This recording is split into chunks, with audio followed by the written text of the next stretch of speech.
Բարև ձեզ, ես Մանեն եմ, այսօր ես ձեզ կպատմեմ Արարատի մարզի մասին։ Արարատի մարզը գտնվում է Հայաստանի հարավ-արևմուտքում, մարզկենտրոնը Արտաշատ քաղաքն է։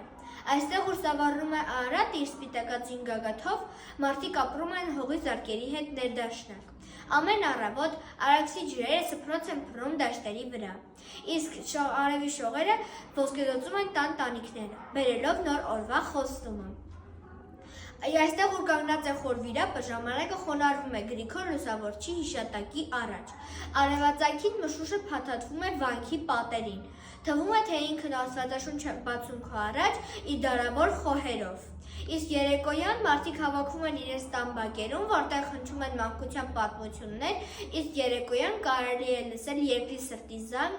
զարկը, կանգուն հաստատուն, որպես Արարատի կանգուն վեհությունը։ Հայ քրիստոնեական պատմության ամենակարևոր վայրերից մեկը դա խոր վիրապն է, որը գտնվում է հենց Արարատի մարզում։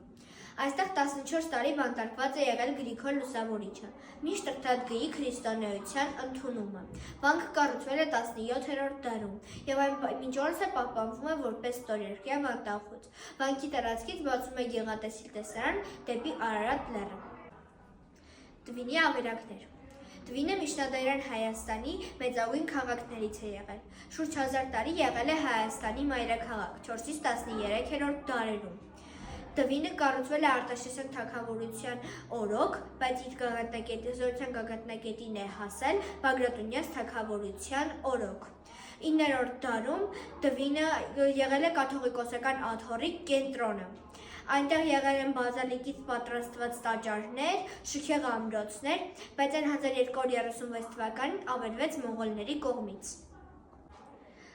Կարագորի ամրոց, Արտաշատ։ Արտաշատը մթա 2-րդ դարում եղել է Արտաշեսյան թագավորության թագավորների կողմից կառուցված քաղաք եւ հայտնի է որպես հայկական Կարթագեն։ Արտաշատում եղել է հետոնոսական տաճար նվիրված Անահիտ Դիցուհուն։